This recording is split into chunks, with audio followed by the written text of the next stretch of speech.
Hello everyone, welcome to maths class. In today's video, we are going to discuss about triangles. That is the second concept of triangle. First concept we are finished with. What was that? That was regarding basic proportionality theorem, Thales theorem, that we have completed now. अब जो main concept है इस chapter का triangles का, that is similar triangles. That we are going to do now. This is very important concept, similar triangles. Like in 9th class we have done one concept of congruency, congruent triangles का, ठीक है. We have done it in very detail in class 9 that what are congruent triangles. I am just taking the last definition of congruency. Remember, congruency depends on two factors, shape and size. दो ही factors पे depend करती है.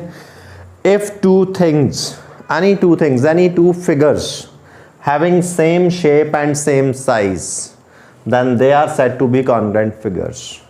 ठीक है, कोई भी दो figures जिनकी शेप एंड साइज सेम होते हैं, they are said to be congruent figures. और हमने टाइप्स ऑफ भी कॉन्ग्रुएंसीज भी करी थी 9th क्लास में, सारी कर रखी हैं हमने.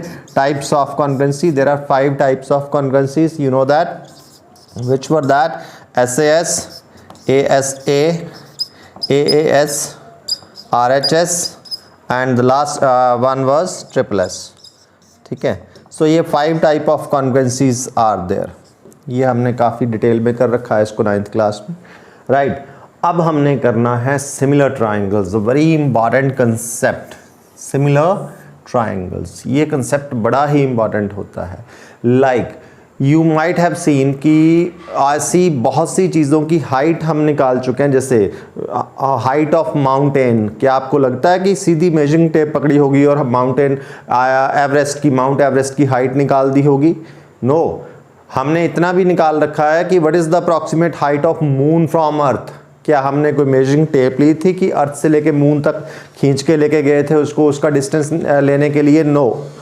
वो सारा हमने इन ट्राइंगल्स के कंसेप्ट से वो हाइट्स हमने निकाली हुई हैं, ट्राइंगल्स के कंसेप्ट से. उसमें concept of trigonometry is also used. ठीक है. इनमें हमने ये हाइट्स निकालने के लिए हमने कोई डायरेक्ट मेजरमेंट नहीं करी है. We have done indirect measurements.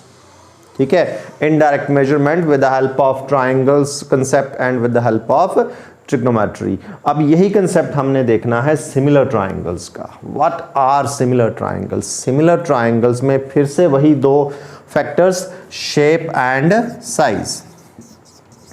इसको बड़े ध्यान से समझने की कोशिश करनी है. बड़ा सिंपल और बड़ा इंपॉर्टेंट कंसेप्ट है ये सिमिलर ट्राइंगल्स का. ठीक है. Shape and size, again just like congruency we are going to do similarity. हम इनको कंपैरेटिव लेके चलेंगे. ठीक है. सिमिलैरिटी करने से पहले हमें कॉन्ग्रुएंसी का कंसेप्ट पता होना चाहिए, राइट. सो अगर हमें कॉन्ग्रुएंसी का कंसेप्ट पता है तो similarity concept becomes very easy for us, क्योंकि ये आपस में रिलेटेड हैं थोड़े बहुत. ठीक है. ऑलमोस्ट सिमिलर जैसे ही कंसेप्ट ही हैं दोनों ये. Shape and size. Shape, the two figures should have same shape. Shape तो सेम ही होनी चाहिए, बट साइज may और may not be same. Size same हो भी सकता है या नहीं भी हो सकता है. ये खासियत है सिमिलर ट्राइंगल्स में, सिमिलर फिगर्स में, कि साइज में और may not be same. Congruency में तो बाउंडेड था कि शेप के साथ साथ साइज भी सेम होना चाहिए. मींस एक दूसरे की कार्बन कॉपी होती हैं कॉन्ग्रुएंट फिगर्स, बिल्कुल exactly same, which are same in all aspects, they are congruent figures. But similarity, shape तो ऑब्वियसली सेम होनी चाहिए, मतलब एक ट्राइंगल है तो दूसरी भी ट्राइंगल ही होनी चाहिए. ठीक है. एक स्क्वायर है तो दूसरा भी स्क्वायर होना चाहिए, राइट. एक पेंटागन है तो दूसरी भी पेंटागन होनी चाहिए. शेप तो सेम चाहिए. लेकिन यहाँ साइज मैटर नहीं करता. साइज सेम हो तब भी चलता है, साइज सेम ना हो then the triangles can also be similar. Can be similar, not कि ऑलवेज आर सिमिलर. अब हमने वो सिमिलैरिटी की कंडीशंस को देखना है कि under which conditions the two triangles. अब फिगर्स की जगह हम ट्राइंगल्स ही ले लेते हैं, क्योंकि मेनली हमने ट्राइंगल्स में ही करना है.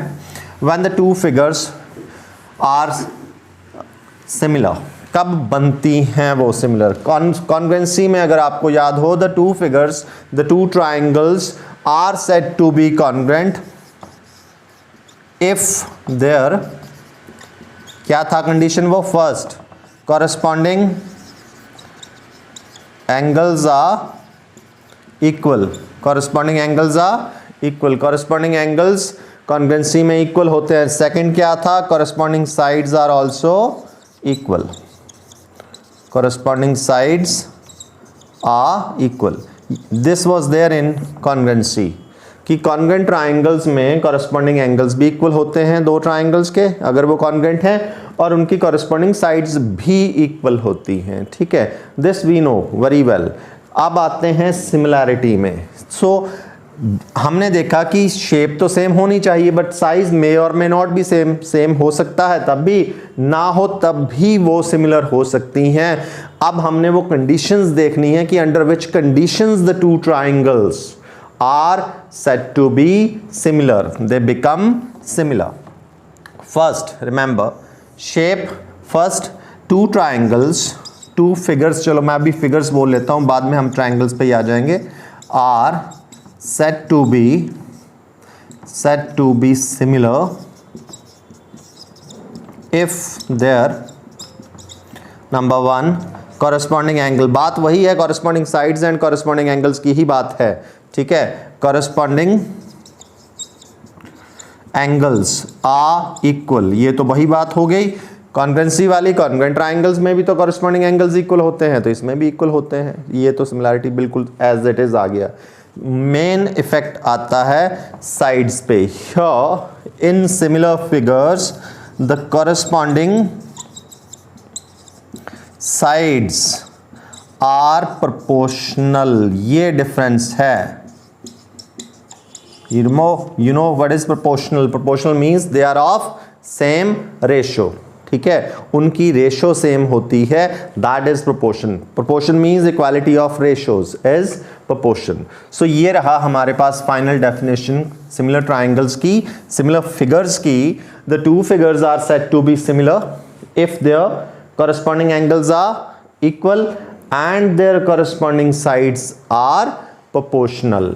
अब मैं इसमें एक दो एग्जांपल्स लेता हूं आपको सिमिलर फिगर्स का ये आइडिया देने के लिए। ठीक है, आपने ज़रूर किसी न किसी जो फोटोग्राफर शॉप पे विज़िट किया होगा।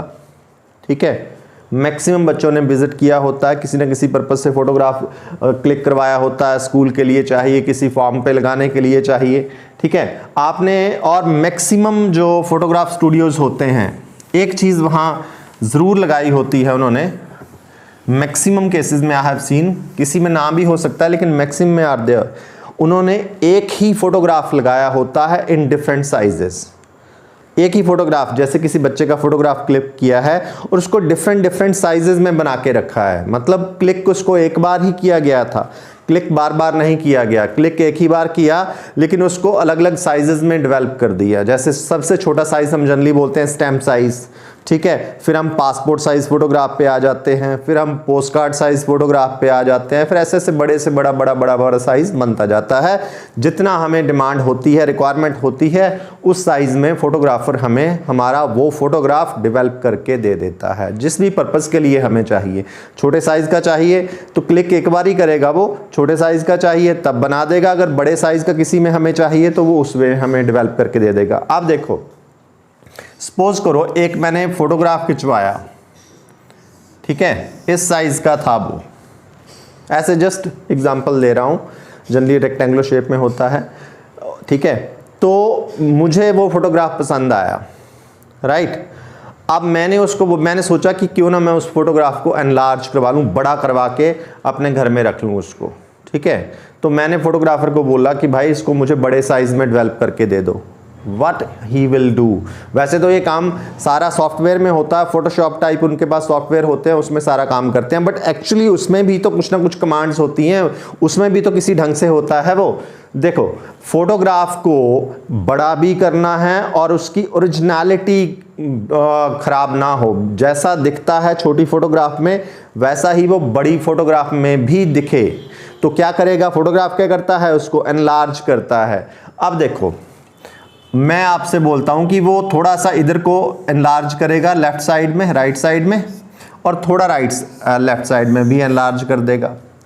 अब जस्ट इमेजिन, थोड़ा सा सोचना इस बात पे कि सिर्फ अगर वो लेफ्ट और राइट साइड से ही इनलार्ज करेगा तो वो उसकी ओरिजिनलिटी चली जाएगी, वो ओरिजिनल फोटोग्राफ नहीं रहेगा। It will just become like funny sort of photograph. Remember कोई बड़े हॉरर टाइप के फोटोग्राफ दिखाते हैं ना, कई बार कोई मिरर ऐसा होता है, इसमें इमेज बड़ी हॉरर सी इमेज हमें अपनी दिखाई देती है, मतलब देख के डर जाता है इंसान कि ये क्या है, ठीक है। तो वैसा जैसा फोटोग्राफ हो जाएगा। जस्ट इमेजिन कि अगर लेफ्ट राइट में तो उसका फेस ऐसे को हो जाएगा और who will recognize that photograph कि किसका है, कुछ भी नहीं है, वो तो एक हॉरर टाइप फोटोग्राफ बन जाएगा।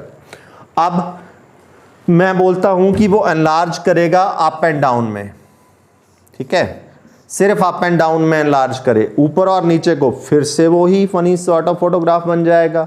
उस ओरिजिनलिटी तो चली जाएगी उसकी, वैसा थोड़ी दिखेगा वो। तो what he has to do, क्या करते हैं फोटोग्राफर, उसको इक्वली एनलार्ज करते हैं in all the directions, equally enlarged, ठीक है। Equally enlarged means proportionally enlarge करते हैं सभी डायरेक्शंस में उसको।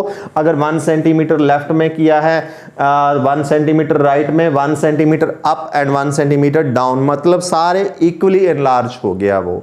दैट इज कॉल्ड एनलार्जमेंट, ठीक है। दो it is done in through softwares, ठीक है, लेकिन होता है सही है। इक्वली इनलार्ज किया जाएगा तो फोटोग्राफ अपनी ओरिजिनलिटी मेंटेन रखेगा। अगर उसको इक्वली इनलार्ज नहीं किया जाएगा तो ओरिजिनलिटी मेंटेन नहीं रहेगी। सो दैट इज प्रोपोर्शनैलिटी, ठीक है। सो वो जो एक ही फोटोग्राफ डिफरेंट साइजेस में अवेलेबल होता है, we can say all those photographs are best examples of similar figures, ठीक है। एक तो ये सिमिलैरिटी की एग्जांपल हो गई, ये एक ही फोटोग्राफ डिफरेंट साइजेस में अवेलेबल होता है। दूसरी सबसे बड़ी बेस्ट एग्जांपल आप इसमें दे सकते हैं, जैसे कोई कंस्ट्रक्शन वर्क होता है, ठीक है, कोई बिल्डिंग कंस्ट्रक्ट करनी है, सबसे पहले हम क्या बनाते हैं, उसका मैप अप्रूव करवाना पड़ता है।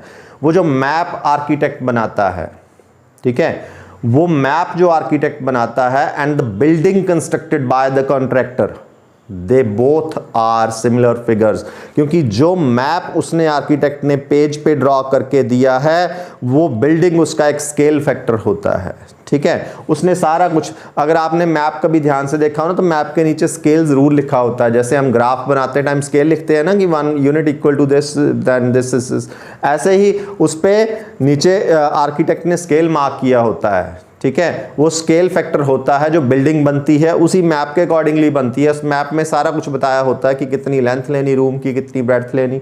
So that map and the building, nowadays तो मैप की जगह पे एक ट्रेंड है आजकल कि लोग एक 3D मॉडल बनाना शुरू कर दिया है। कई लोगों को map, actually map is a 2 dimensional figure, ठीक है, और जो बिल्डिंग बनती है वो 3 डायमेंशनल फिगर होती है। कई बार लोगों को 2 डायमेंशनल पेज पे 3 डायमेंशनल फिगर ड्रॉ की हुई ज़्यादा समझ नहीं आती है, तो इसलिए लोगों को मॉडल समझ सामने पड़ा हो तो वो मॉडल से इजीली क्लियर हो जाता है कि ये रूम यहाँ है, ये किचन यहाँ है, दिस एंड दिस, सारा कुछ उसमें ज़्यादा क्लियर हो जाता है, ठीक है। तो वो मॉडल या वो map and the building constructed based on that model और मैप, वो they are the examples of similar figures. So ये 2 एग्जाम्पल्स आपने जरूर देनी है जब भी आपसे सिमिलर फिगर्स के बारे में बात की होगी। और कई बार हमसे पूछा होगा give 2 examples of non similar figures, जो सिमिलर नहीं है। सबसे बेस्ट आपने क्या करना, उस एग्जाम्पल के लिए शेप चेंज कर दो। साइज का देखने सोचना ही नहीं साइज के बारे में, आप शेप चेंज कर दो। एक ले लो ट्राइंगल, एक ले लो quadrilateral, obviously can not be similar. Similar triangle में पहली कंडीशन तो यही है ना कि उसकी शेप सेम होनी चाहिए, साइज तो बाद की बात आती है, shape should be same. Dissimilar figures की एग्जांपल लेनी है तो हमने उसकी शेप अलग अलग बता दो, वो डिसिमिलर फिगर्स की एग्जांपल आ जाएंगी। अब देखो, मैं 2 सर्कल बनाऊं ऑफ डिफरेंट साइजेस, या 2 से ज़्यादा बना लो, आप जितने मर्जी बना लो।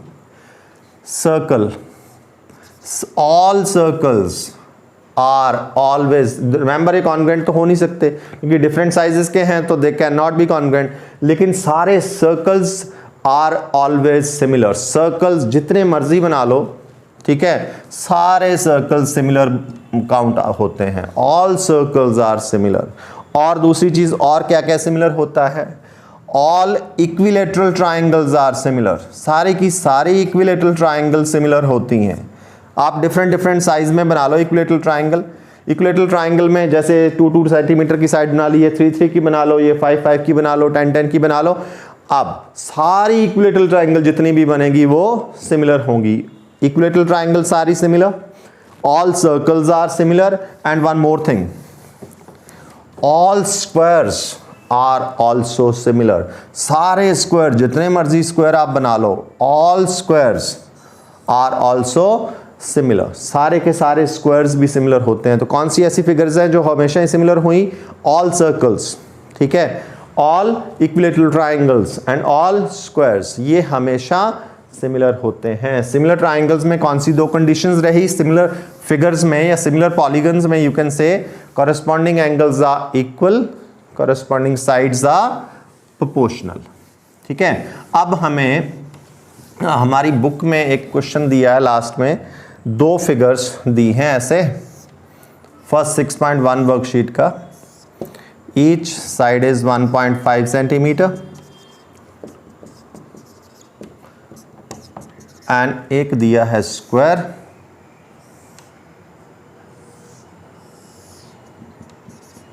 मैं नाम दे दूं इसको, each side is given, it's a square, square में चारों साइड्स इक्वल होती हैं 3 सेंटीमीटर। अब हमसे पूछा है बताओ कि क्या ये दोनों फिगर सिमिलर हैं या नहीं। देखो पहली बात तो दोनों क्वाड्रिलेटरल हैं, ठीक है, वैसे उस अकॉर्डिंगली सिमिलर नहीं हैं ये फिगर्स। क्यों नहीं है सिमिलर?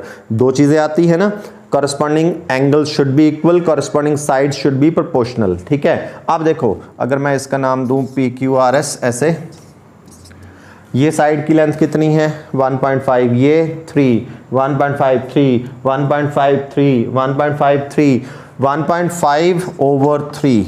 आप अगर इसकी रेशो निकालेंगे तो 1/2, इन दो साइड्स की रेशो 1/2, इसकी रेशो 1/2, इसकी रेशो 1/2 और इसकी रेशो भी 1/2। चारों साइड्स प्रोपोर्शनल है, डन। कॉरेस्पॉन्डिंग साइड्स तो सारी प्रोपोर्शनल आ गई, लेकिन स्क्वायर में each angle is of 90 degree, जैसे रोम्बस, रोम्बस में तो एक भी एंगल 90 का नहीं होता है। कैसे होते हैं? There is one pair of acute angles और एक पेयर होता है उसमें ऑब्ट्यूज एंगल्स का। तो कॉरेस्पॉन्डिंग एंगल्स भी तो इक्वल चाहिए उसके कॉरेस्पॉन्डिंग साइड्स के साथ साथ। सो ये दो फिगर्स कैसी हैं? These figures are not similar figures.